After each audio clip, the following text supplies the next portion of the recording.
Where's the Rage? Part 6.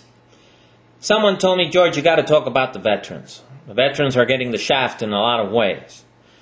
Someone gave me that film that has all this buzz around, a beautiful film. I suggest everyone see it. It's called Taking Chance, I believe it is, with Kevin Bacon. We should be allowed to see the coffins come back, number one, on that issue. Number two, the military takes a lot of our money. The reason that our quality of life is as bad as it is for a lot of us in this country is because the military takes a big chunk. And we can debate that later, should they take all that money or should they not. But if you take all that money, you need to treat the veterans completely, 100%, total honor, not a half you-know-what job. There shouldn't be veterans falling through the hole. There shouldn't be veterans, not getting the health care or the mental health care that they need. That's just unacceptable. That is no sloppiness. Not when you take that kind of money from the taxpayer to support a military the size that we have, that's spread all over the world. The doctors can patch them up, and we have some of the best doctors on the planet working on them. For those that are lucky enough to survive an attack of any kind, hostile or friendly, when they come home, they should be taken care of, and there should be no excuses. So, listen, I remember the Vietnam vets. And what breaks my heart about Vietnam vets is that they're used as a political tool.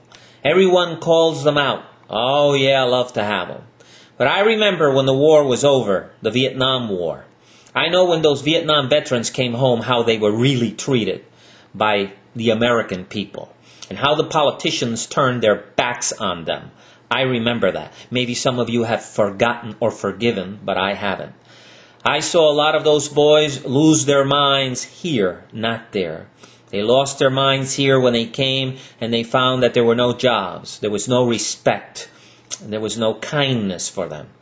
Through the years, it took many movies and many books for the American people or the American system to accept that these were honorable men and they had fought an honorable war in every respect. And they came home and, remember the movies Deer Hunter, movies like Coming Home, C Company, I think, was another one. There were a lot of films, Hamburger Hill, many excellent films, bringing to the fore the problems that these young men and women had coming back home. So, when politicians use them, it makes me really, really angry. Politicians that we can go back and see where they really stood, It made me very angry when Cheney said he didn't go to Vietnam because he had other things to do. Remember McCain when he was running against Bush, the way they treated him? They took him and his whole Vietnam record and turned him into Viet Cong. Kerry, and using his own to eat their own. Listen, people, you need to take the veil off your eyes. You got to see how people operate. You got to see the greed. You got to see the ambition. You have to see the betrayal. You can't be tricking yourselves anymore. You have to see what it is, not what you want it to be, not what you like it to pretend it is. It is what it is. And if the military is going to take this chunk of money and keep us living a little bit standard so that our boys, when they come home, are treated correctly, let's treat them correctly. Let's not dishonor them and their families. I see all these National Guardsmen going to Vietnam and going to Iraq or Afghanistan.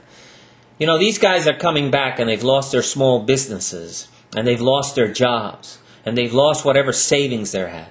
And their wives stay behind going to incredible stress, trying to juggle, 5 plates in the air. A lot of them, their marriages cannot survive the stress. A lot of these guys need a lot of help financially. These guys need a lot of help in many, many ways. And let me tell you what brings the rage out in me.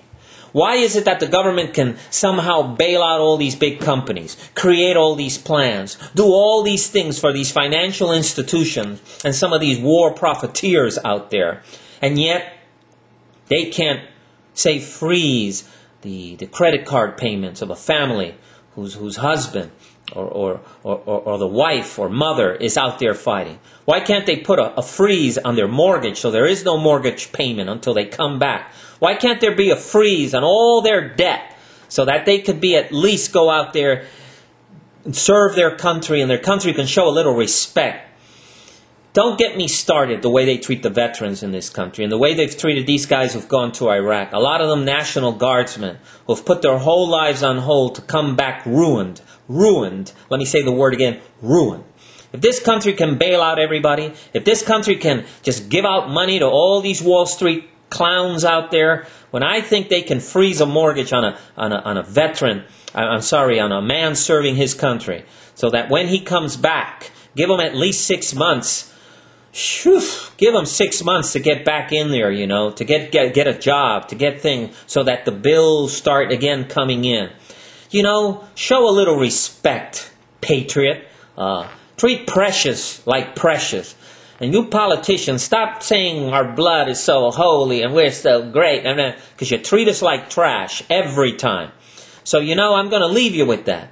Let's say that Where's the Rage Part 6 is about bringing some justice to the men and women who are coming back from conflict. Men and women who are willing to give their lives and their limbs and sacrifice their families so that we here can continue the circus. Let's treat them with a little decency, would you? Just once. And let's not the Vietnam chapter ever repeat itself. And maybe we learn from that and we're treating these guys a little better, but they're still getting the shaft. They're still getting the shaft. And if you could do it for the banks, you could do it for them.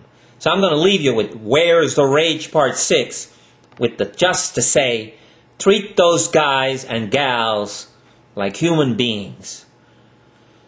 Man, there's a lot of rage here. And I'll see you at Where's the Rage Part 7. And if you get a chance, go see that film. It's called Taking Chance. Someone gave it to me and said, George, get on the camera, talk a little bit about how these veterans are being treated. And I leave you at that.